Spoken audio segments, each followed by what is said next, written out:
The woman and the dragon. And a great sign appeared in heaven, a woman clothed with the sun, with the moon under her feet, and on her head a crown of 12 stars. She was pregnant and was crying out in birth pains and the agony of giving birth. And another sign appeared in heaven, behold, a great red dragon, with 7 heads and 10 horns, and on his head 7 diadems. His tail swept down a third of the stars of heaven and cast them to the earth. And the dragon stood before the woman who was about to give birth, so that when she bore her child he might devour it. She gave birth to a male child, one who is to rule all the nations with a rod of iron, but her child was caught up to God and to his throne.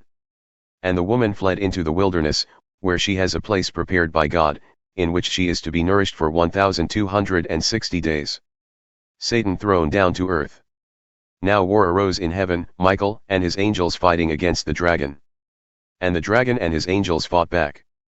But he was defeated, and there was no longer any place for them in heaven. And the great dragon was thrown down, that ancient serpent, who is called the devil and Satan, the deceiver of the whole world. He was thrown down to the earth, and his angels were thrown down with him.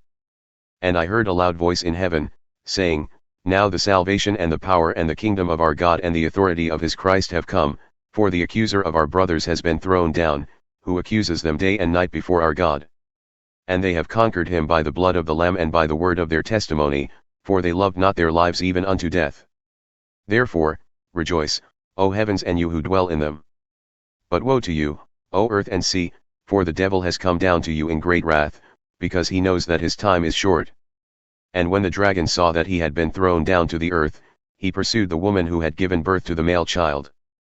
But the woman was given the 2 wings of the great eagle so that she might fly from the serpent into the wilderness, to the place where she is to be nourished for a time, and times, and half a time. The serpent poured water like a river out of his mouth after the woman, to sweep her away with a flood. But the earth came to the help of the woman, and the earth opened its mouth and swallowed the river that the dragon had poured from his mouth. Then the dragon became furious with the woman and went off to make war on the rest of her offspring, on those who keep the commandments of God and hold to the testimony of Jesus. And he stood on the sand of the sea.